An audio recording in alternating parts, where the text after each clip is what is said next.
Good evening. Welcome to Inspiring Entrepreneurs, by the British Library, and this is called High Street Heroes. And of course, this will be about Philip Green, Jeff Bezos, and the owner of Primark, who will all be coming on with me later today. That's a joke, by the way. That's a joke. We've got some proper inspiring entrepreneurs who will all introduce themselves after I've said a few words. So what is this about? Well, we're going through a significant time of societal change, not brought on by Brexit, not brought on by COVID, but certainly accelerated by both of those. We're going through a time where we've got a new generation of more purposeful, not all young people are purposeful, but we're going through a time where there is a growth in purpose and a growth of understanding of ethics and a growth of understanding of provenance. And there is an influential group of young people, not solely young people, who are choosing to be more choosy about how they purchase.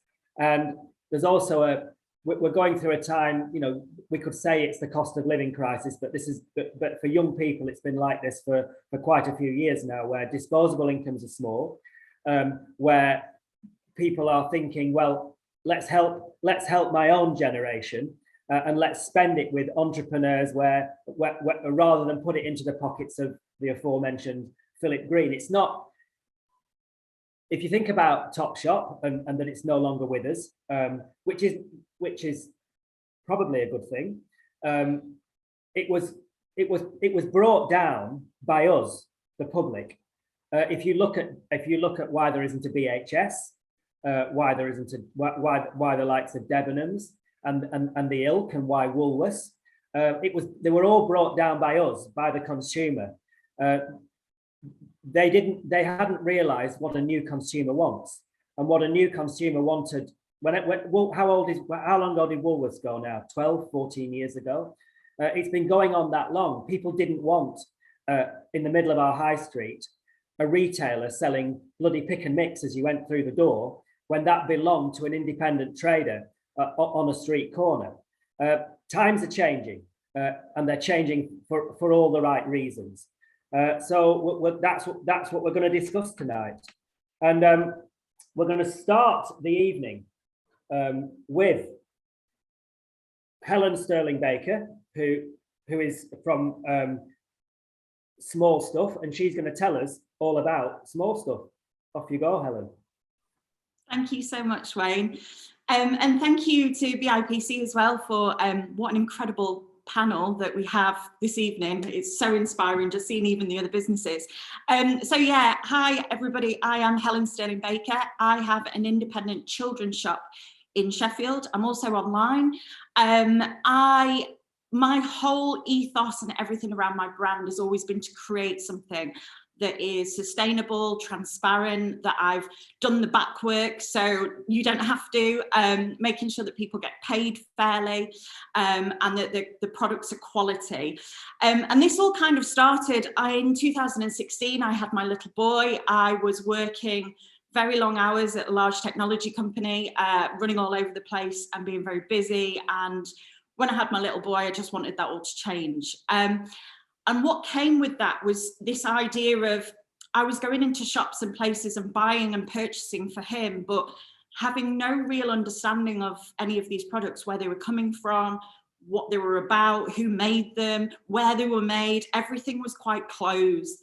And I thought, there's something in this. Maybe I could start to create something that would not only be beneficial for my little boy, but also for my community and for my friends and family to work on this. So I started Small Stuff in 2016. It very quickly grew into something where I was taking on new suppliers. I started doing a lot of research into sort of slow fashion, looking at the way products are made, the waste that goes with that. And this was a time as well when Instagram was very much sort of taking off. It wasn't how we know it is today. And there were a few little bits of information out there, but lots of the back work needed to be done.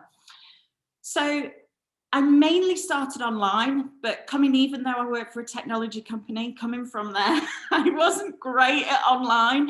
And I really enjoyed the aspect of speaking to people and talking to people face to face and sort of understanding getting them a solution and understanding what it was they wanted. So I started doing pop-up shops. I did one in the centre of Sheffield. I did them all over the country at different craft fairs and things like that, and really gained some great experience from talking to people, understanding their needs, understanding why they wanted to purchase from me and what they wanted to purchase. And that grew and grew and grew. And in 2018, I was walking along my local high street, which is full of wonderful independents, and there was a shop up for rent. And I turned to my husband and said, I think I'm going to take that shop. And I had no background knowledge of running a shop. I've had my own businesses before, but this was very different. And I thought, well, what have I got to lose? We did it on a shoestring. We created something. We already had the stock. I already had the knowledge of the suppliers. I already had the transparency and all the legwork over the last couple of years of everything that I needed.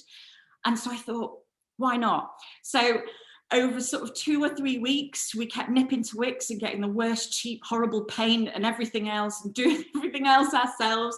But what I wanted within the shop was to create something that I hadn't really seen before as a parent purchasing. And that was a calm, slick place that I could go, have a conversation, feel chilled out and calm. I'm new to being a parent. That's exactly what I wanted, was this calm sort of place that I could purchase something, know that I was doing good, but also know that it wasn't going to be hectic. It wasn't going to be hard. I wouldn't have to have these difficult conversations. So I planned it out based around my customers. Now, my old shop, which was still on Crooks, this was the first shop that I had, was quite small, but at the back of the shop, I created something where I could involve other independent businesses in my local area. So I gained that sort of community spirit. We had people that ran children's workshops. We had cakes and snacks and coffees from the local coffee shops that they could come in. People could come in and drink and sit on tables and have a bit of respite. So whether you were a grandparent, a carer, a parent to a newborn child, all of those people could come and enjoy the space. And then when lockdown hit, I thought, okay, something has to sort of change. What can we do that's going to be better than this? And on the same street, in the same place where my community was, a building came up for lease. And it was a sort of make or break moment. And I thought, let's take that place. COVID's not going anywhere at this point. We were like, we don't know what's going to happen. But when we can reopen, we're going to give people so much more room. So we took on a bigger space in 2020 with 2 floors. So upstairs now is full of, again, created this calm, inspiring space. We now have yoga practitioners, wellness practitioners. We have arts and crafts workshops. We have sewing workshops. We have children's workshops. So everything sort of encapsulates that need to slow down, just like the products. And this space now very much feels like home. We have a great community around us, and we have the other businesses are all sort of aligning with the sustainability. Sheffield itself is, for us, you know, we're sort of spoilt here. They're a big driver for independence, but a whole community just sort of citywide, even though we're in a fairly residential area, has backed us, and we've backed other people as well. So we shout and scream about the other independents on our street. And now I'm proudly to be able to say it's not just me running it. So there were times when I was trying to be a pot washer and wearing all the hats and everything else and be the cook and the cleaner. But now I thought, well, what's best to kind of explore within the business and make sure that it's running to the best of its ability. And that's by getting the best team. So people that are really passionate about this message, this ethos. And that's kind of driven us to where we are now. So we were the first independent retailer in the UK to be Planet Mark certified, and that was a few years ago, which means that we look at all our carbon output as well. We've done things within the shop now that we are able to run the whole shop on renewable energy. We've got LED lights, we've got things that help with our water waste and our office and boxing waste. So we reuse all our packaging. So everything that we've created encapsulates that original message, which was really important to us. And we've just kind of grown and grown and grown from there. And then in the last couple of weeks or months, I can't quite remember, we became another award winner. So now we have something like 7 awards to our name, all for really inspiring stories. And this just isn't for me, this is for my community, this is for the team, and this is for Crooks. So what we hope to do in the future, we've just launched a line called Close the Loop. So in order to kind of keep that message alive, we're encouraging our customers to come back into the store. They return their used play suits, games, books that their children have grown out of, and they sell them back to us, and we sell them on, and then we give some of that profit to charities, so marine conservation and other UK-based charities as well. So we can, from starting something that was quite sort of a little idea that I thought, how can I change? How can I push this forward and make a change on this high street, to something that now sort of encapsulates all of us and encapsulates Crooks. So that's kind of our whistle-stop journey of where we're up to. And I really, really hope that you have some exciting and wonderful ideas, and you can share them as well in the questions when it comes up later. Thanks you so Helen. much. Thanks, Helen. Those questions, there's an ask your question box at the bottom of your screen, and you can start to type those in at any stage you like. Now it's on to Mary Ottomahana, who is from the Rec Shop. What is the Rec Shop, Mary? Hey everyone, my name's Mary Ottomahana. I'm the founder of the Record Shop. So the Record Shop is a social enterprise that provides free music opportunities for young people. So I set up the Record Shop in 2015 as a pop-up recording studio, and we were a social action project that enabled young people to record music for free. So we started off in a free space based in Tottenham, and I had my laptop, we had like the microflexion filter, mic stand, and we used to record young upcoming artists for free. So they could walk along their high road, pop into this space and record a song and then leave with an MP3. And in October 2020, I was getting ready to move out of Tottenham, and I was introduced to this space in Wood Green.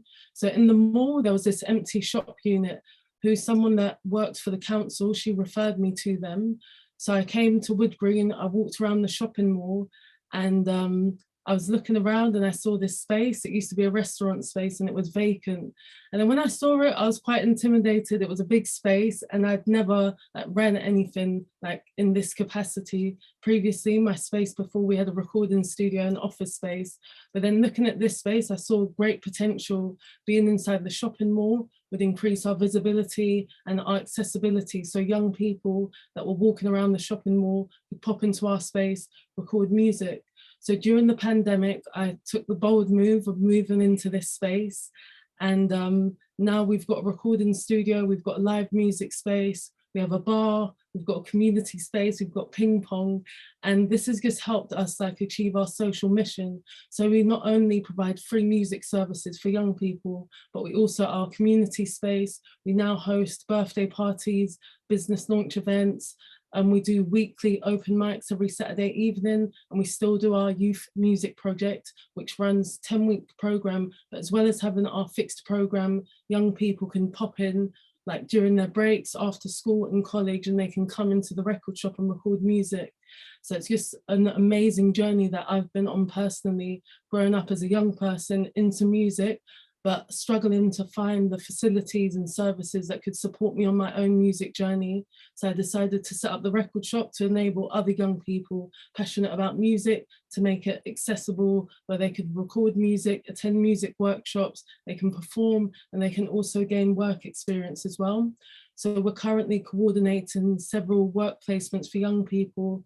So far, we're working with Cornell College, as well as Grove School, and several other schools within the borough, enabling young people to get experience within music.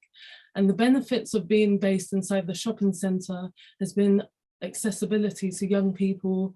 They're inside the mall, they're getting Burger King, but not only that, they can pop around and see a recording studio inside the shopping centre.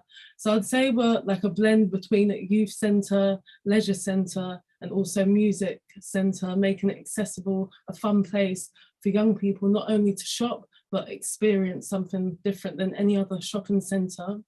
And me taking on a new shop it's been quite like exciting. It's been a journey. You have your ups, you have your downs. But I'd say that I've gained so much experience with like managing a shop, like going from having my office space and studio, and in the space of a month, just like moving into like a huge space. It's been so eye-opening, but also so rewarding. We also won an award last year for Community Initiative of the Year within like the retail space. So that was a great achievement to move into a space during the pandemic, but also see how rewarding it has been as well. And I would say if anyone wanted to connect with their community, location is key, but like online is great. You can be more accessible, but having a physical space, it just adds that like human interaction that I feel is very necessary, especially when working with young people. And with the work that we do, we can create organic connections with our people and also just like represent what it truly means to do youth work, to connect with your community as well. And it's been great being supported by like our council. So I do have regular meetings with Haringey Council. They've been great as far as like business support. And also the mall where we're based, they've been great supporters of the record shop. They've given me this opportunity, which has been like an amazing experience. As I mentioned before, like we started off as just a free pop-up recording studio, and now we're a multi-purpose music space that not only caters to young people, but also we work with our local businesses. We have sponsors such as Red Bull, we have a bar inside our space, and we just make different things accessible and like increases our audience as well. So we're the Record Shop. My name's Mary, and thank you for listening. I look forward to your questions. Thank you, Mary. Finally, we've got Carolyn Bain, who is from Afori Books. Hi, yeah, I am Carolyn Bain, that is true, and I am from Afori Books. I think that the best way to tell you the Afori Books story is to tell you the things I've learned in the last year and a bit. So here's my list of what I've learned. Number one, that I could start a business without a truckload of money because people care more than you think they do. Afori Books started as an online bookshop, mostly because I just got really frustrated and angry about the state of publishing and the fact that Black authors weren't given the same platform as their white peers. And I have 3 grown-up children. When my children were younger, I used to import books for them from around the world. And here we were with grown-up children, and I was still trying to import books just to find books that looked like them. And so I thought, okay, what can I do about this? So I started my own bookshop as an online bookshop with £35 was how much money I had. And we started the bookshop in the August of 2020. And then not long after starting the bookshop, we were approached by a charity in Brighton, which is where I live. And the charity approached us and said, hey, we really want Brighton to be an anti-racist city. And we think one of the ways that we could do that is by giving Brighton a physical bookshop. They asked me to come and meet them. And I went to meet them, and I actually left my house that morning saying, okay, I'm going to go to this meeting. And I'd said to my husband, when I get there, I'm just going to explain to them, absolutely not. There's no way I'm opening a physical bookshop. I'm not being stuck in a retail space. I don't know anything about retail and who opens a retail space in the middle of a pandemic. However, they were very convincing. They had a great story. They were really passionate about what they wanted to do. And they kept saying, oh, don't worry about money. Now, hey, who doesn't want to hang with people who say, don't worry about money? I definitely do. So I went home and I still was a bit like, this seems a little bit weird. Who opens a bookshop in the middle of the pandemic? And my husband and the kids said, well, actually, you probably do. This is the kind of thing you would do. So why not? So there we are. We opened this bookshop with no money in the heart of the lanes. And if you've ever been to Brighton, you know that Brighton is this weird, kooky, just by itself kind of city. It was once voted one of the most influential cities in the world by Time magazine. And the heart of that is the North Lanes. And here we sit in the middle of the North Lanes with this bookshop that specialises in books by Black authors. So, number one, you don't need a trackload of money. Number two, you can stand on the heads of haters. As a Black woman running a bookshop that specialises in Black bookshops, you can imagine there's one or two people who don't approve of what we do. And at first I used to be like, oh man, not another one, not another one. But then I realised, actually, we can use this. We can use these people that troll us or that send us stroppy letters, etc. And so now what we do is when we get a letter from someone telling us how trash we are, we just pop it on our social media. And we pop it on our social media, not just for the sake of popping it. We don't name, because I'm not into naming and shaming, but we put it on our social media for two reasons. One, because we want people to know what it's like to be a Black person living in this country and the kind of nonsense we put up with on a day-to-day basis. But two, because I've realized that every time one person says, you are trash, 20 other people say, actually, you're not. You're doing a great job. Keep going. So it's really encouraging for me and for my tiny little team to just keep going and just to press through things. And also, you know, if they want to hate, we can use it to our advantage. Number three, the press love controversy. Oh man, the press love controversy. So when we opened our shop, we did a press release and we used the word controversy in the press release. And we had so much press gathering around us going, oh, let's talk about your shop. Let's interview you. Literally, our press release said, Black mum opens controversial shop in the heart of Brighton. And everybody lapped it up because they love controversy. So again, it's looking and thinking, how do I use the things that other people want to work against me and use them in my favor? How do I stand on top of that? So that's number three. We're number three, yeah. Number four, look after myself. Like most people who start a business or who are, can't ever say this word, entrepreneurial, I'll say it very slowly, I probably said it wrong again.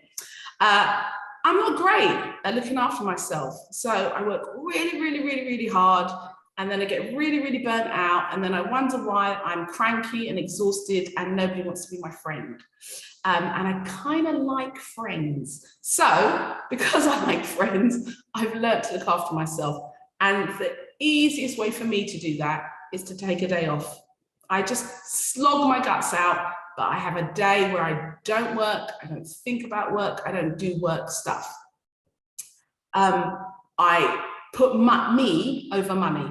And I find that to be really simple. It probably is quite easy to do, to be fair, because as I'm sure Helen and Mary would say, when you start a business on the high street, you're not really in it for the money.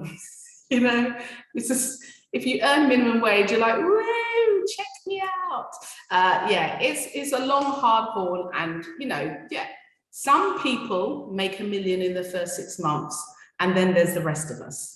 So yeah, me over money. And I always charge what I'm worth, because that's part of looking after myself. I don't do cut prices on me. And I would just say, historically, there's been a negative narrative in this country where particularly Black women are expected to work for free. And so part of what we do is to change those kind of narratives. Next number, I can't remember what number we're on, but the next number, there we go. The next number is someone can do that better than you. Now, I know that's harsh to hear, but think of it like this, is one, you're the one doing it, so that's amazing, but also part of looking after yourself is understanding you don't have to do everything. And there is somebody who can do that thing better than you. Think about what you do, why you're brilliant at it. Then think about what you do that you're okay at. You know, if you're only okay at it, think about paying someone else to do it.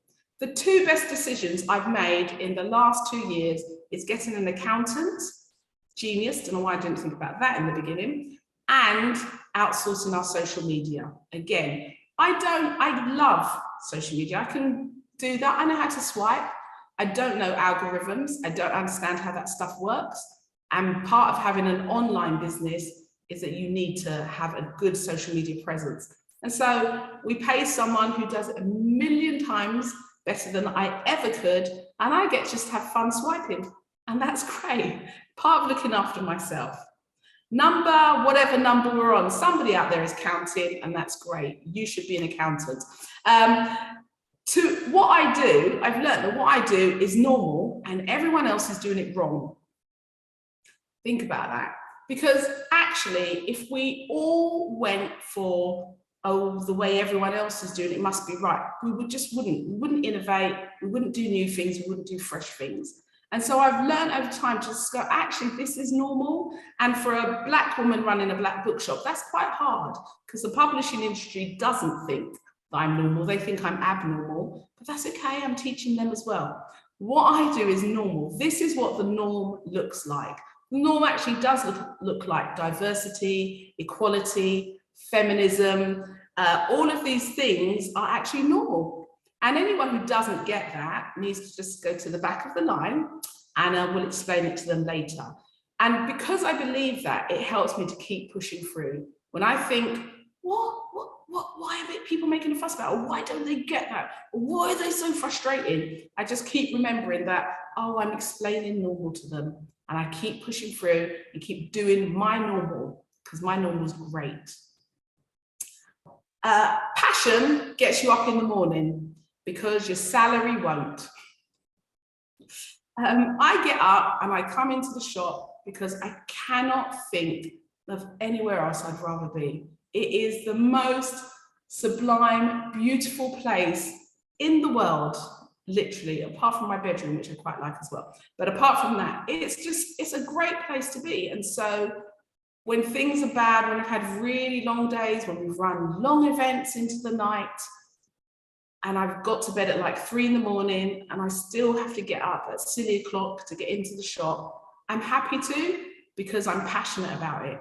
If you're not feeling passion really stirring in you, it's really hard to go the long haul with it. It just is, and you'll give up, and that's okay, because maybe that wasn't the thing. Find something else. Go to the thing that drives your passion, that just gets you all the time, that makes you growl. There you go. Customers will come back for you. Like, small businesses are about small people that are in those businesses, or big people in those businesses. Anyway, you know what I mean. People come because of the person behind. People will work with you, they'll collaborate with you. Customers will come in to meet you and talk to you. And so enjoy you, like be you, be the best you that you can be. And when you bring on team, make sure your team reflects the ethos, the passion that you have, so that there's a continuity, so that all of your customers feel like they got a bit of you. And that's okay, because you can have bits of you. There's enough of you to go around, honestly. Number 104, integrity is everything. We love to collaborate. We love to work with as many people as we can. We work with so many different businesses that have got nothing to do with books, or everything to do with books, because everything's got to do with a book, really. And the reason that they keep working with us is because we insist on integrity. If we say it, then we will do it. We're honest, we're transparent. We don't fudge over numbers. We don't put on a fake front. We're exactly what you see is what you get. And we always try to make sure that when we collaborate, that it's a two-way street, that everybody's getting something from that, that we feel like we're honoring people in the things that we do, and that we're looking after them as well as we're looking after ourselves. Patience, patience, patience. Being patient. Be patient, because you'll have to wait for everything to happen, and sometimes it happens really slowly. But also, be impatient. Sometimes when you're teaching people about norm, you have to throw your toys out the pram really hard, and you have to scream and make a fuss, and you have to be really impatient and say, no, that's not good enough. We need to do this. Come on. And you need to get people on board with you and get them rolling and going, so to speak. But yeah, pushing and just being prepared again for the long haul. It's always about the long haul, but being prepared for the long haul. It is actually number 11, I've worked it out now. Lots of pots is a good thing. We have an online shop and we have a physical shop. They are two very different spaces. The physical shop is a beautiful space, and I say that because I'm an extrovert. And one of the things that happened in lockdown was I kind of forgot I was an extrovert, and I thought, oh, this is fine. I can run a business in my pajamas. And then I would have lost my mind. So no, but we keep them as separate pots, and we look after them and understand that they are very different entities, and that the online shop and our online customers need things that the physical shop and our physical customers don't, and vice versa. And so it's about having those pots. So what happens for us is that on a rainy, miserable day, the physical shop is quite slow and ploddy, but the online shop does great because people are like, oh, I'll just stay home and order that. And, you know, vice versa again. So having those pots just, I guess, helps us to keep a balance, helps me not to panic about money. And yeah, just knowing that we can reach people in different ways. Like I said, Brighton's a weird, kooky city. And so hitting the things that we put in the Brighton shop, just people outside of Brighton will be like, what? That doesn't make any sense. You know, because the online shops hit in Scotland and Europe and all other places. And then the last one, which is number 12, I was counting really, is collaborate. It's my new word. Collaborate is about putting the action behind the things you do. As a Black woman, I would say that my experience, and lots of Black people in this country that I talk to, is people are so bored of listening to people saying, we'll have a meeting to work out how we should do that thing. We'll get together a committee, and the committee will talk about the committee things. And like, nobody wants that. People want to know, where's the action with stuff? And so we say a lot in the shop that we collaborate.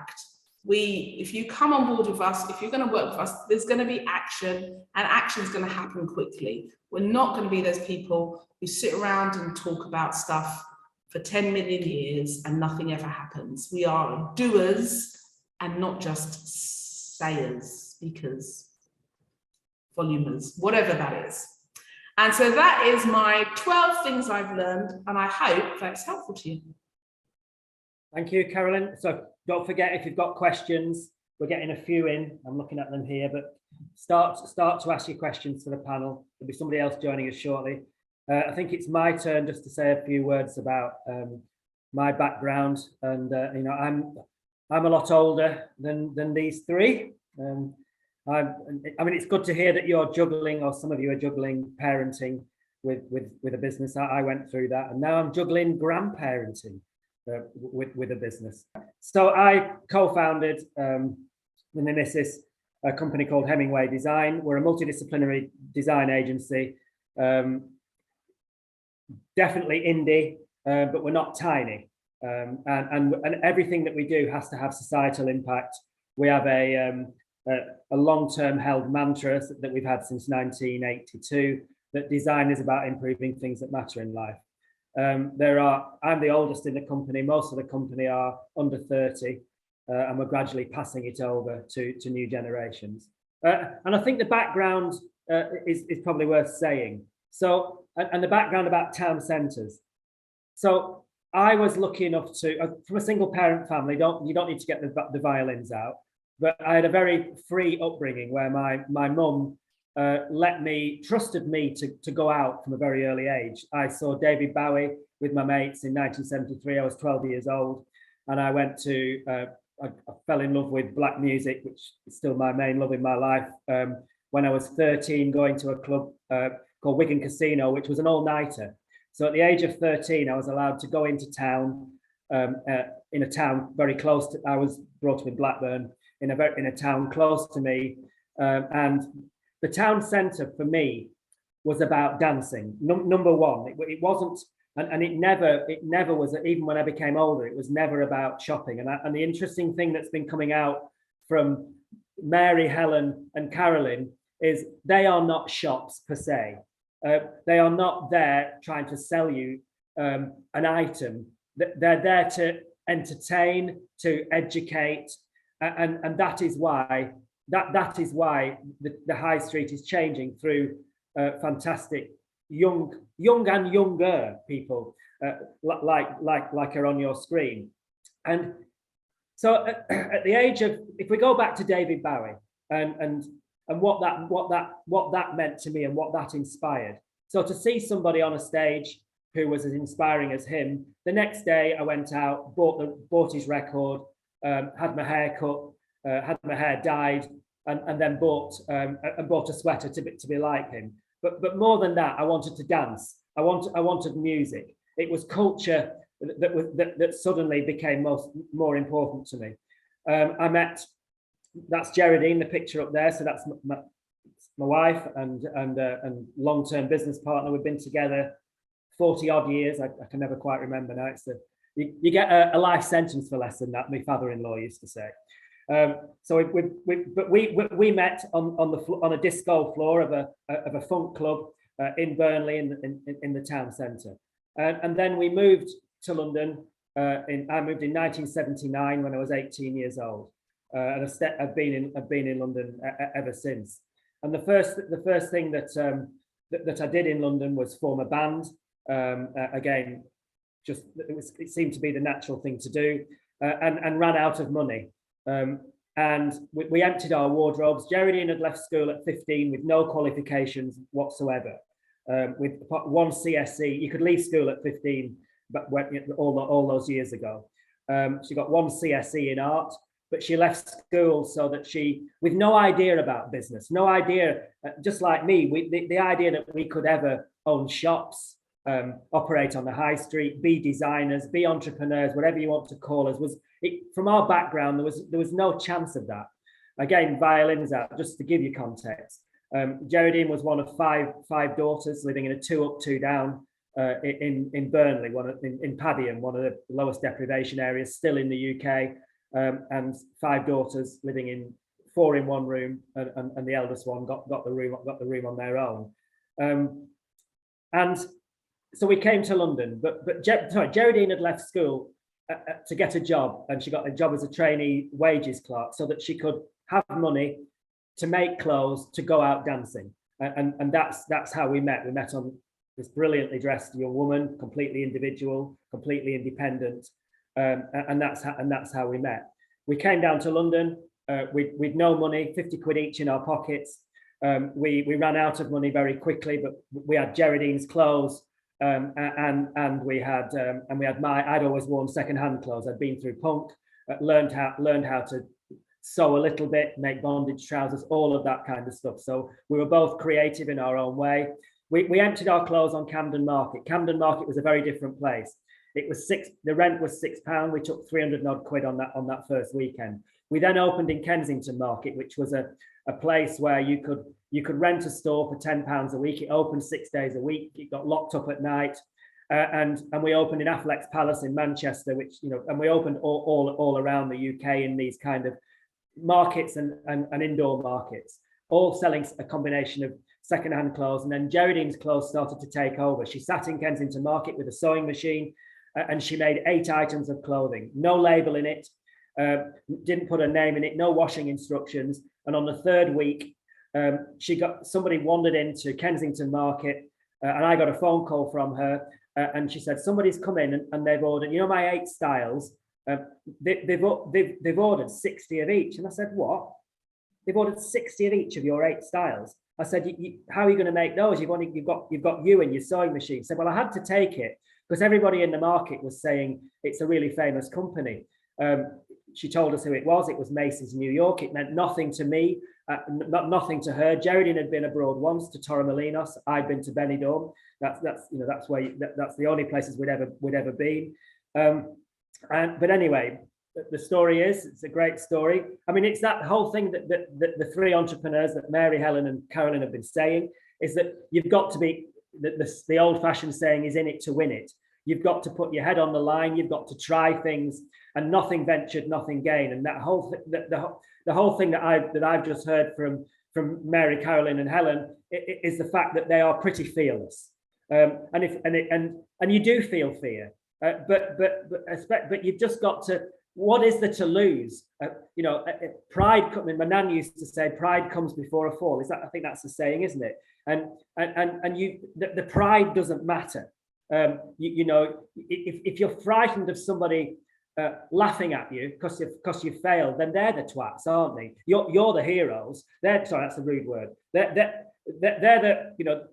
the horrible people. So you've just got to go for it. And we did. And luckily, my mum, who was working not quite as a waitress in a cocktail bar, but behind the bar of the Halfway House in Blackburn, she could sew. She left her job. She always wanted her little Wayne to be a millionaire, so she could, so she left the job. Geraldine's dad became the delivery driver. One of Geraldine's sisters, who could also sew, left her job at Riley's snooker tables in Accrington, and the family came together and we created a label called Red or Dead.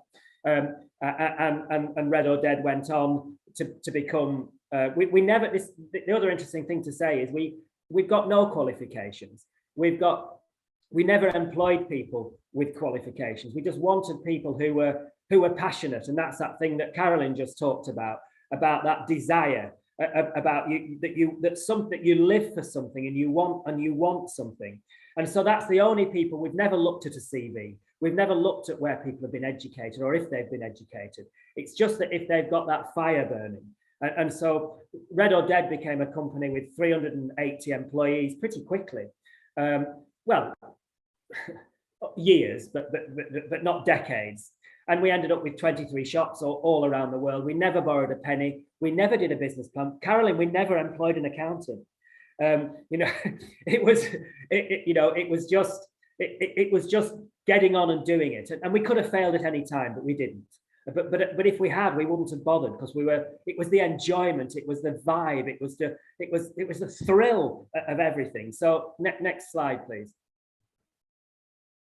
And this now coming on, we've been urban designers now. We sold Red or Dead in 1998, and we've been urban designers for 24 years. I'm not going to tell the story about how we became urban designers, but we've got a pretty big urban design company now.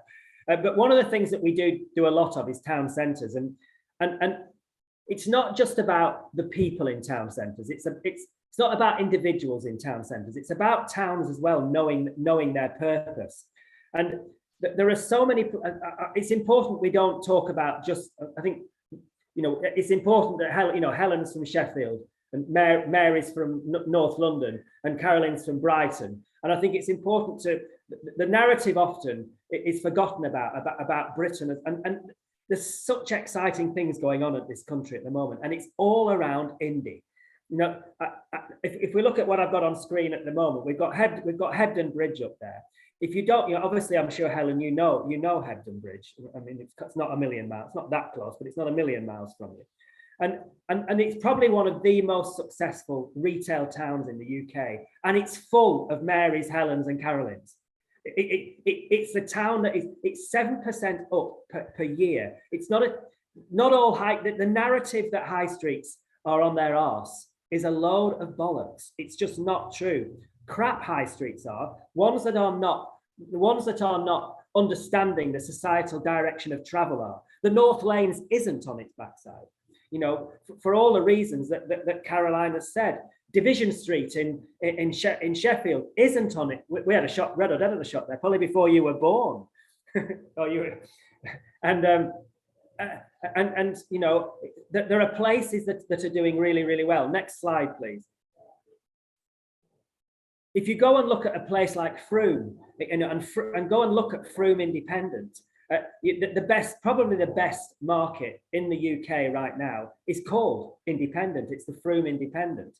And it's not Camden Market nowadays with all its repetitive rubbish. It's independent people doing independent, purposeful, and everybody on this panel it has talked about purpose and about societal benefit and about moving some agenda forward. And the places that are doing the best are all doing that right now. Next slide, please. I'll be finished in a minute. I'm not going to tell this. I'm not going to tell the story of Blackburn. I've said enough about it. Well, I will. No, I will leave that on. So I went back to my hometown to work about 13 years ago, 2009, and where we were asked by the council, could we design? There was a whole empty street called Town Hall Street, and basically every single shop had closed down, and it was where Red or Dead had a shop. My mum opened a Red or Dead shop there, back in the 80s. And but since then the town had gone down, and that street in particular, everything had closed down. So the town said to us, because we have a graphic design side to Hemingway Design, would you design some shop front wraps that show the history of Blackburn and everything, and wrap the front of the shop? And we just said, why do you want to do that? Why do you want to show the history? And we persuaded them, and luckily they were an open council. They could buy all of the shops back then for around 10 to 20,000 each. It was in that much of a state. I said, just buy the street, borrow some money, do whatever you can, buy the street, and let's get together with creatives. And Blackburn has been I understand the DNA of Blackburn. My mum, before she worked in a bar, worked in a factory. Jodine's dad worked in a factory. Jodine's mum worked in a factory. It's a town of making. My beloved Blackburn Rovers has arte labore on its shirt, which means by skill and hard work. And the reason why the Asian community came there is because the Asians are makers, and they started to make fabric and make clothes there. And so it's always been this making town. So we had this idea about, why don't we give every single shop on that street to an individual maker, a startup entrepreneur maker, and we called it performance making. So they got the shop for free rent, free rates, and as long as they made things in the window, and then you could go behind and buy things. And we had a chocolate maker, a jewelry maker, somebody making fixie bikes out of old bike parts, two students from the college with a t-shirt printer, but doing it all in the window. And at first they only opened Thursday, Friday, Saturday, but it became a visitor attraction, and kids and families from all the diverse communities of Blackburn came to watch it. And the street, well, you wouldn't believe the street now. It's completely regenerated, and they've moved. And on the back of that, we were able to get funding from the Arts Council to open the first making rooms. A man's shed, CNC routers, a whole floor of overlockers for people to go in and make clothes, a 3D printing floor for schools to go in. And then after that, we created many years ago, about 9 years ago, and it still exists. The last one was two weeks ago, the National Festival of Making, which is the national festival of making and manufacturing in the UK. 60,000 people coming to it, but it's because it had a raison d'etre, and that's what towns have to have. They have to do something that's not just about, oh, I think I'll go into town to buy myself a blouse or a new pair of undies. Because why a lot of people are going to choose to do that online, but you can't see somebody physically making something, and you can't see Mary's cohorts recording, laying a track down. You don't want to watch that on the internet. It's just not exciting. The reason we go to gigs is because of that thrill, and Caroline's book readings and Helen's, all the workshops that you talked about. That is the thrill of human to human contact and seeing people doing things, which we have to get back to. Next slide, please, before I finish. Although we are on time, I'm going to move on past that. Next slide. And what we're doing at the moment is we're spending a lot of time working with big developers at Hemingway Design and trying to and successfully trying to inject that bottom rung of entrepreneurialism into things. So that is King's Cross and Coal Drops Yard for those of you that have been to King's Cross recently.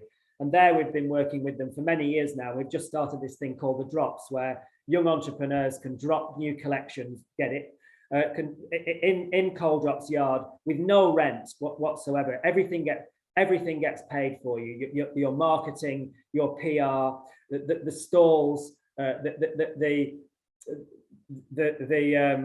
rails, the tables, and you pay 10% of what you turn over.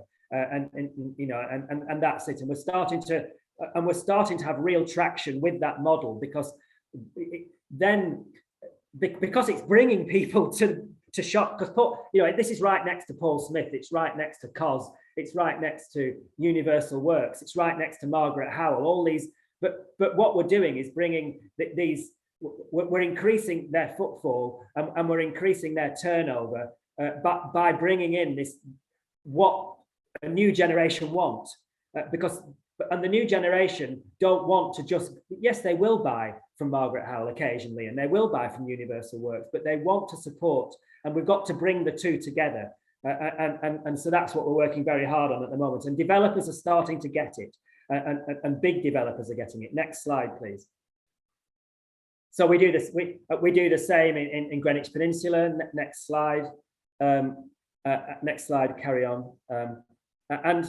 And now we're starting to work in Manchester, in Media City, to start to bring a very cold environment where the BBC are nowadays. And again, we're flooding it with creatives. We're flooding the place with entrepreneurs, and it's changing the place. And believe it or not, they're selling more flats, and they're getting more tenants into their, so it all makes sense, and everybody can gain from this. And I think next slide, please. And the great thing is last weekend before last, we did a master plan for Andover town centre, and normally what happens, so a master plan is urban design for coming up with what the streets will look like, new buildings, what should be knocked down, a reconfiguration of a town centre. And we've been working in Andover for 4 or 5 years, and we just said, look, most master plans never get delivered because they can't, it means knocking down a shopping centre or building on a car park, and it takes 10 years till anybody comes up with the money. And we said, all you need to do really to start this is flood your town centre with the right kind of startup entrepreneurs. And we started Second Sundays, which takes place on the first Sunday of every month. No, it doesn't, the second Sunday of every month. And what that is doing for Andover town centre, a small town in Hampshire. So this is not just about Media City. This is not just about King's Cross. This works everywhere. In the most, there might be somebody on from Andover on this call, and I'm not putting it down, but Andover is an unfashionable town. If this can work, if the Helens, the Marys, and the Carolines can make a town like Andover work, then it can absolutely work anywhere. Sheffield is cool, London is cool, Brighton is cool, but this is not. So anybody on there who's thinking that we've got 3 metropolitan elites, which is what often, if you live in those places, you're called, even Sheffield, Helen, then this is not the case. This works absolutely everywhere. It works in Blackburn, which is tough, and it works in Andover, which is very middle of the road. So I think it might be the final slide now, and this is the most exciting for me personally, for me right now. We are working with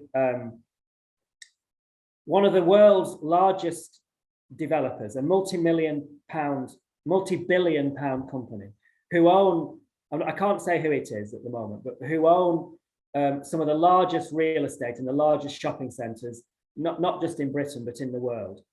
And we are working with them on a concept called Remarket, which is taking large department stores and turning them into department stores of purpose, where everything that you go in there, you don't have to turn around and look at the label. You don't have to think that every single thing in there has been checked and double checked, that it is independent, diverse, has the right ethics, the right provenance, and mostly is at the right price.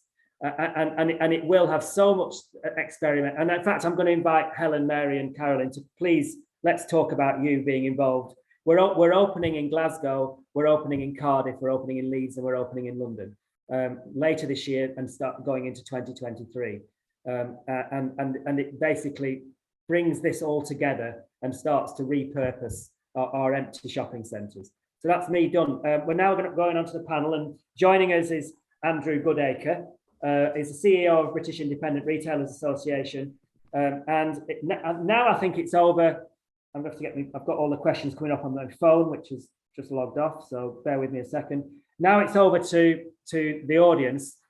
We've got half an hour, which is great. That's what we're supposed to have, for you to ask questions. If you run out of questions, we'll just finish it early. Don't keep asking questions for the sake of it. We want good ones. And Nigel, I've got the difficult job now of having to look at my phone for the questions that are coming in and picking out questions and then putting them to people. So the first one's easy because they're asking Helen a direct question here, so that'll get me started, and then I can read other ones while you're answering this one. My name is Sophie. Could you help suggest more practical ways you've changed the shop to get the Planet Mark certification? What are some of the more cost-efficient changes we could make too? Absolutely. So I think the first thing that I did, and I noticed this when I was in my old unit, is that sometimes, especially depending on what sort of shop and the tenancy sort of thing that you have, that the landlord can sometimes be in control of that more than you can. But the first thing to do would be to look at who's your energy supplier. And I know at the moment that's a really difficult question, but looking at somebody that's sustainable, so looking at there's plenty on the market, it might not be the right time at the moment to be changing your energy supplier, but looking how they source their energy, what are their ethics? And by making those little changes, reusing your packaging, that's going to be massive in terms of your waste. Your water supply. I know Yorkshire Water send out these little gizmos you can put on your taps and things like that to save water. We're on a water meter, and since putting those little gizmos in the toilet and in the taps, which are all free of charge, and depending on where you are, I'm sure your local water authority will have something similar, we've saved huge amounts of water waste. So those are sort of little incremental steps, and then depending again how much you're in control of your building and things like that. All our lighting to LEDs, obviously that's huge. We make sure that our other lighting, not in our main shop, but elsewhere, is on timers, so we only use what we need. We get all our staff are involved, so internally the communication is, if you're not using it, turn it off. Things like that, it's just little incremental steps, but actually collectively make such a huge thing. But I think in terms of think creatively, we reuse all our cardboard and all our plastic that comes through the shop. We also have really, really clear, concise and open conversations with our suppliers. So if we don't like the way something's shipped, we tell them, and they won't know what they're doing wrong until they know. So if they've sent something wrapped in loads and loads of plastic, okay, I don't want that because that's not how we work. If they send loads and loads of cardboard, okay, what can we do with that cardboard? So what we do is we turn the boxes all inside out, we draw lovely pictures on them and then ship it out when we get our online orders. So there's lots of creative ways to look at reducing waste, to look at reducing your carbon output. I know there's lots and lots of local authorities that have got grants and funding and all sorts of these things as well for energy audits. Get involved, ask the question, get free.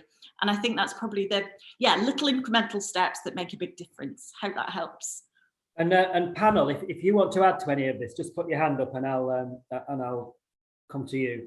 The next one's another question, but this is aimed at Mary, and it's from Noah. Can you tell us more about how you got a sponsor, and is that an opportunity for social impact shops? So my sponsor, Red Bull. So what they do is they provide like drinks for our shop. They've helped me get some fridges as well for our bar. And our relationship started in different ways. But I think initially when I was based in Tottenham, Red Bull, they were doing like an event. It was like a weekend festival where they were sponsoring several businesses all to put on different events. And the record shop was one of them. So they helped us run like a mini youth project where we provided free studio time, music workshops, and then we put on like a showcase event as well. And then following that, I also took part in the Red Bull Amapico. It's like a social entrepreneur academy. And then just maintaining that relationship into when I moved into my shop in October 2020. And I just reached out to them when we had our opening day, and they came, they helped me with like some music equipment and just to like cover some expenses as well. And then like they have a strong like focus on wanting to support social enterprises. So I think in order to get like a sponsor is look for like-minded businesses, brands, and you can reach out to them, but just do research and just see if they are keen to support like young people, music, just whatever goals that you have, just make sure it aligns with another partner, and then you can always like reach out to them. So that there's been Red Bull, there's other people, there's the mall.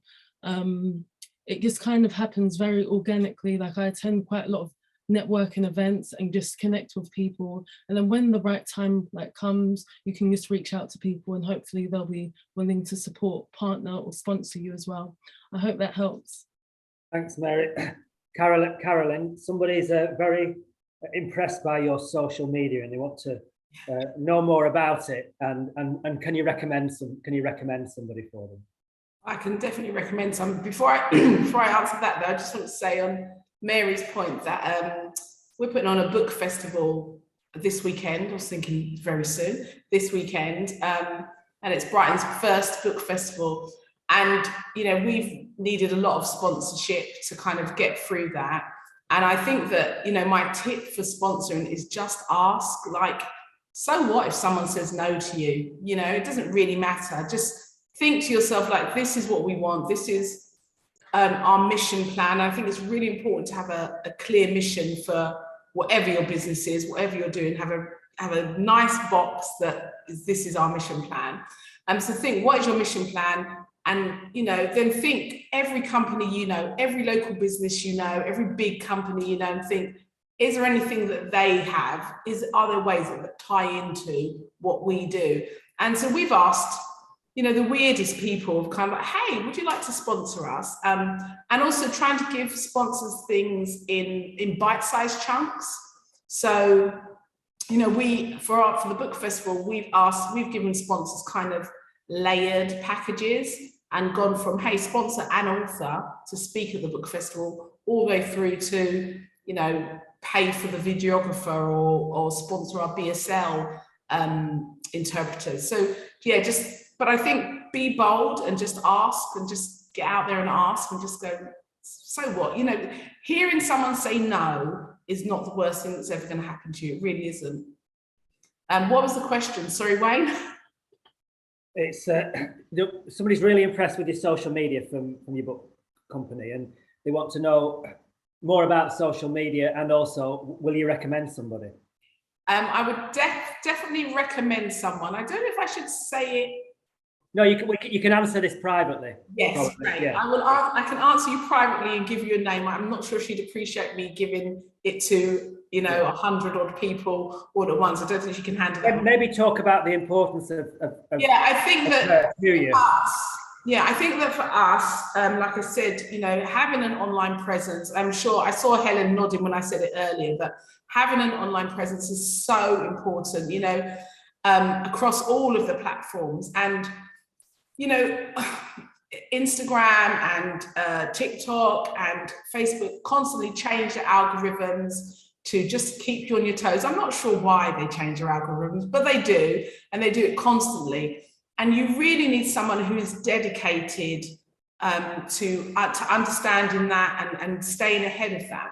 But also, I think I consider myself to be quite a creative person, but I understand that there are limitations to my creativity, one in my own time and capacity, but also just, you know, things I don't see. I'm a 53-year-old woman, and I think, you know, social media is predominantly a younger person's game. So, you know, having a younger person manage that and, you know, think about who the people are we want to attract. But also, I think, in going back again, you know, having a clear mission. So for Froome Books, we have a 3-point mission plan, which is support Black authors, create diverse bookshelves, be a voice against injustice.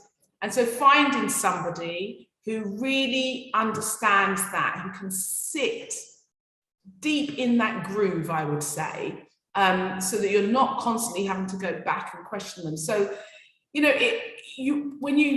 when you look for and when you find a social media manager, you're finding someone who gets you, not just your business, but gets you, because what you don't want is to have a daily conversation. No, don't post that, or that didn't look like us, and etc.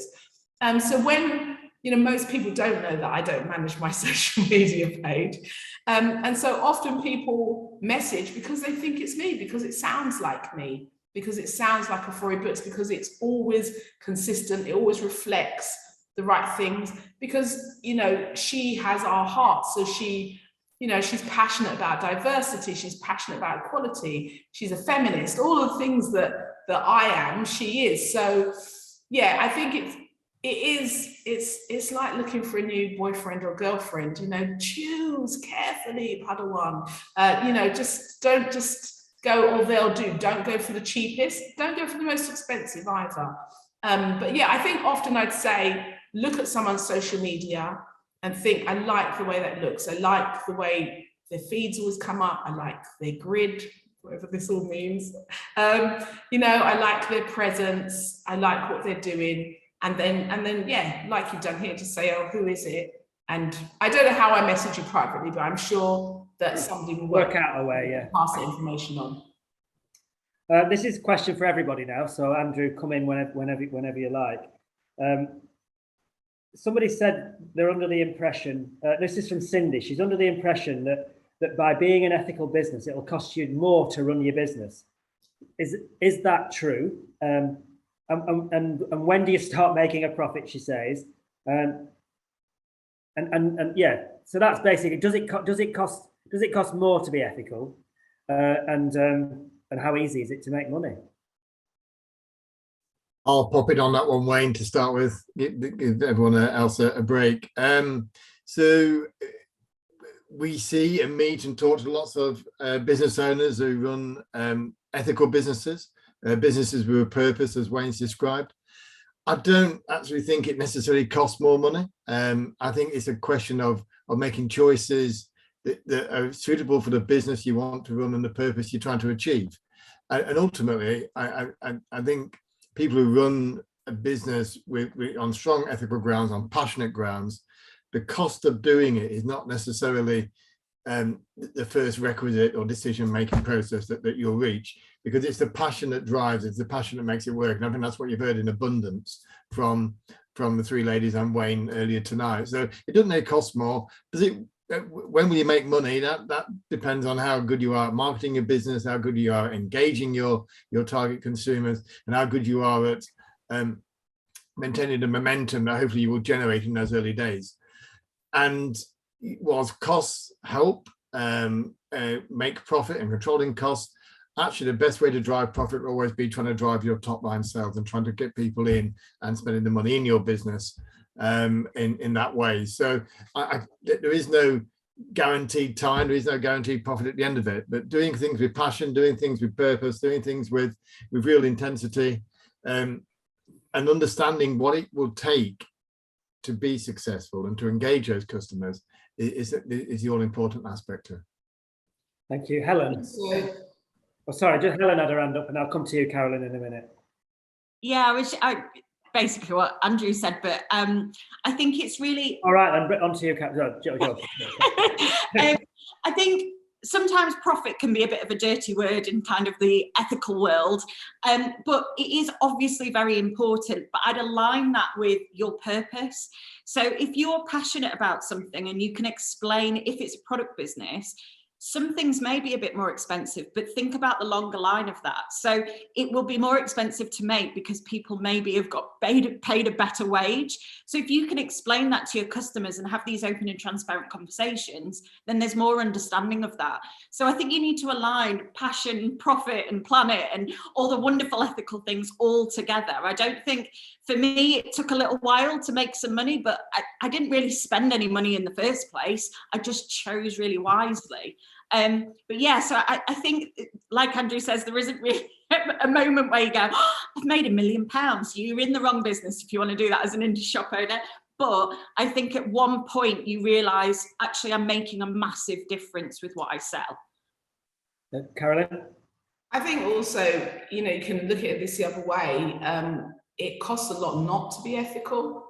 The cost in Brighton, it would just be unacceptable not to have ethical plans and ways of working in your business. It would cost me so much to put plastic cups out or to burn the electricity all the time, because our customers just wouldn't accept it. You know, I say this often to people that, you know, we save a ton of money because we very rarely print till receipts, because people think that that's a terrible waste of money and they would be quite annoyed. So, you know, we buy a box of till rolls and it lasts forever because we don't print till receipts.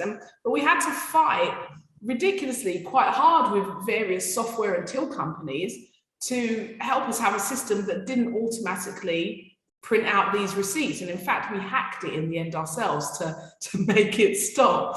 But the cost of not being ethical, that is unsustainable for us as a business. There's loads of questions about you know, this fear of I think a lot of people have a fear of, there'll be a lot of people who'll be inspired by what you do, obviously, but they'll be in a job at the moment, and they'll have a passion to do something like you're doing. But there's that fear of how do you live? And I'd just be interested, and you, Carolyn, you said lots of pots, which I totally and utterly understand, and I've always, just so that, do you want to explain explain what you mean to everybody about lots of pots, because I think it's really important. The easiest way to explain this is, I once said to my husband, why don't you come and work with me and we'll do this together? And he said, why would we put everything in one pot?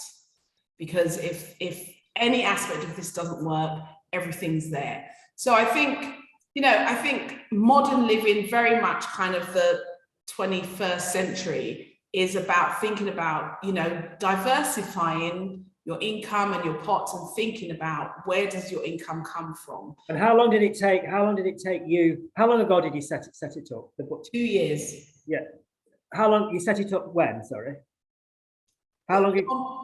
2 years. We've had the online shop for 2 years. Yeah. And how quickly did you get to the point where you were able to take an income from it? Good question. This is why I have an accountant. About 6 months, I think. I'd say about 6 months. Well, that's quite amazing, really, isn't it? No, but I think that the reality is that, you know, I guess it also depends on what is your long-term plan? What are you going for? Because, you know, I suppose I could have chosen to take more salary sooner, or higher salary, you know, at different points.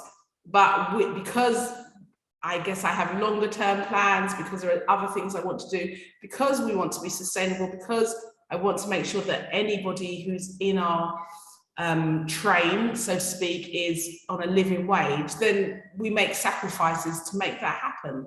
But again, you know, I also, the physical shop is not our only pot, the online shop is a pot, you know, and there are other little things that we kind of do to, make that work. And Mary, how long have you been going? So we've been like officially going for nearly 5 years, but in total, because before I was like a social action project, it's nearly been 7 years. And when did you start to take, you know, earn a living out of it? I'd say. And did you have any other pots going as you were going through that period? Yeah, definitely. I feel like it would have been impossible for me to just like go from being employed, then just like being not employed, and then just running my business. So for me, it was like a transition. So initially, when I set up the record shop, it was a social action project. And alongside that, I was working as a youth worker and teaching assistant. So I was working part-time, and I was earning enough to get by, and I still had the flexibility to pursue like what I wanted to do, which was the record shop. And then the space that we used to run the record shop, so it was a free space. I used to bring my equipment and do like a pop-up recording studio. And then I applied for the role as the manager of the space, and then luckily I got that job role. So I was able to manage the space, which was a space for young people to set up like their social action projects, use it for different things. And I was managing it, and I was able to run the record shop alongside that as part of my job role. Your story is the story of an entrepreneur who starts with nothing and makes it work. And I bet you don't sit and watch telly every evening or watch Strictly or look forward to Gogglebox. I bet you're always kind of mostly switched on. Yeah. And having to do, not having because you want to. Yeah, that's true. Yeah, that's true. I think. Yeah. The next question is another thing that came out of your words, Carolyn. So somebody said, they haven't given them. Oh, Nikki has said, I'd love to know who or what brand you all would like to collaborate with. So if we start with Helen. Oh, that's a good one. I think, who would Patagonia, I think I would like to collaborate with. Their story is like mine on like steroids. Yeah, which is amazing. But yeah, going into, they don't do a huge amount of children's stuff at the moment. So their whole vision, ethos, everything about repairing their clothes and all that sort of thing, I would love to collaborate with. Maybe I should make that happen. On Carolyn's advice, I should just make that happen. Yeah, well, they're involved in Remarket, so, and they're very nice people. Mary. I would say that I'd love to collaborate with like YouTube or something, like music wise, maybe create some like video content. And I know that they do like things like sponsoring musicians, and their video content's great. So I think that would be a good collaboration. Have you contacted them yet? No, I haven't. No, if you've got contact, let me know, please. It's a no-brainer myself. That one. Carolyn? Wow, that's quite a hard question for me. I'm glad you bloody instigated it. I know. I don't know. I mean, like I guess in so many ways, I am living my absolute dream because I love books. And we are contacted by the best authors in the world who say, can I come into your space and do things with you? So I'm probably living the dream already. I guess I'd like to collaborate with the local council to kind of help us to have a bigger and a better space. I'd love to create a more community space and have more freedom to do some, there's a head here full of way bigger dreams, and this building isn't big enough to contain them. So it's not really a brand. Do we call the council a brand? Let's call them a brand. And the next one's for Andrew. Somebody's asking what can you offer to us? What can you offer to somebody who's just wanting to get going? Can you? Yeah, that's the simplest part of the question. Yeah. Okay.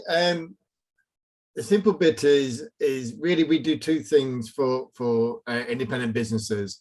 One is that we try to help them by providing the sort of business support services that you might find in larger companies, but the entrepreneur, the single business person, male or female, just doesn't have those resources. So we have things like legal helplines that will help them navigate contract law and employment law and all those other things that really you get bogged down by that detail, but a service like ours will help you navigate that process. We then offer important services that will keep your business afloat, hopefully, and things like insurances and processing payments with cards and using our collective buying power to do that. Just more recently, very recently, and I think this is important that for us to do this is that we ask ourselves what really could we do to help independent retailers succeed. And so we've invested and developed our own online trading platform for independent retailers that helps them get online, helps them create that digital presence, coinciding with their social media presence that allows them to say, well, it's not just about my shop. Yes, we can go and sell online as well, and that's low cost to the independent retailer, low margin to us. It's all about helping independent retailers explore the online market as well, and that's something we've only just started doing because we want to enable success, and you need an omni-channel approach no matter where you are. You need to be able to engage digitally as well as engage physically. Much prefer physical engagement. That's where the real heart of it is, but you need digital presence as well, and we've just launched a new online platform to help people there. Thank you. Question for everybody, anybody who wants to answer it. Has anybody had a mentor, a business mentor, or somebody who's inspired them and helped them in any way? Well, Mary. Yeah, I'd say I do currently have like mentors, and along my business journey, like I've had several mentors, and I feel like it's been key with just giving me that confidence to continue, just having someone that has like some experience and they can offer that support. And also not only professionally, but personally, just someone that I've built like a good friendship with, that I can call and contact at any point. And I feel like it's super useful. So if anyone like would like a mentor, I would recommend maybe joining like business programs, because you usually get like a mentor or a coach that can support you along your journey as well. Anybody else want to answer that? There's more questions. I can move on. Yeah. Have you ever felt like giving up? Yes, a lot. Yeah, absolutely. This is not a linear, owning a business, whatever business you're in, isn't linear. It's going to come up and down and be a complete roller coaster. But this comes back to what we all seemingly have, is the passion and drive to do what we believe is the right thing to do and what our passion is, and the fire in our belly. But yeah, there's been times when, you know, the shop's made no money and I've got people to pay and things to do. And, you know, obviously COVID was just like, what is happening? What do I do next? But, you know, I've always wanted to do this. The passion's there. Well, one thing I would say, Wayne, is what I've seen in the last 2.5 years, especially, is that incredible resilience that individual shop owners, individual business people have. And I mean, come through COVID, where you get closed down, you reboot, you reopen, just to face another closure, reboot, reopen, and still doing it with such creativity, such enthusiasm. Yeah, there's about to be ups and downs, and we know that from people calling us and seeing how we can best help them. But I would largely say, when I talk to members of our association or just retailers in general, you know, I talked to someone today, you know, they used to work in marketing and twice as much as they do now, but they'll get twice the amount of job satisfaction or life satisfaction than they had before as well. So I think it is about, it's a way of life. It's not necessarily something that is smooth, but by far and away, you will get a lot more satisfaction from it. Karen? Yeah, I think it's so important to think about what your cheerleading team looks like, because people who know, anyone who knows me know I go on and on about tribe. Who's your tribe? What's your tribe look like? And your tribe might be your, you know, biological family. It might be your friendship group. It might be a coach or a mentor or whatever. But you have to have a tribe. You can't do this by yourself. And so it's those people who are just going, come on, you can do this. And you know, sometimes, you know, we've got customers that have become really good friends for us, because bookshops are, you know, strange, quirky places anyway. But also just, yeah, I've got family and friends around me who are just always just cheering me on and telling me how fabulous I am, how wonderful I am, you know. And I'm not a person who really kind of needs that kind of stuff, but it does make a difference kind of in you. And I think find a peer, you know. So one of the things about collaborating is that for us, we work with another radical bookshop in Brighton, and she's my first point of call when something is weird or just off in the shop or worried about something. She's the person I'll phone and go, hey, do you think this is odd? Like, someone just asked me this, or, you know, whatever. Just to have someone who's going, no, you're not going mad. That's just outrageous. How dare they? Or, you know, whatever. But yeah, have tribe, have cheerleaders. Thank you. Now we've come to the end. There's lots of people wanting to get in touch with various sets of people, and I haven't been told how to do that. So I suppose we'll give people the chance. If you want to say your company's email address out on, or your website out now, I'll start with Helen, and so people can get in touch with you, whichever way you want to do it, whether it's website or email address. Yeah, absolutely. So the website is www.smallstuff.co.uk. And if you go on there and you want to send me an email or anything, there's a contact form on there on the front page. So that's how you can get in touch. Mary? You can get in touch at therecshop.co.uk, so THEREC shop.co.uk. And you can also email us on info@therecshop.co.uk. Carolyn? We are Afrori Books, AFRORI books, .co.uk. And they're the same as Helen. If you go on our website, there is a contact us section and you can reach out and contact us. Andrew? Yeah, we're www.bira.co.uk. And if anyone wants to write to me direct, it's andrew.goodacre@bira.co.uk. And I'm hemingwaydesign.co.uk, one M in Hemingway, and it's info@hemingwaydesign.co.uk. Thank you, Carolyn. Thank you, Mary. Thank you, Helen. Thank you, Andrew. Thank you, Wayne. audience. Night, night.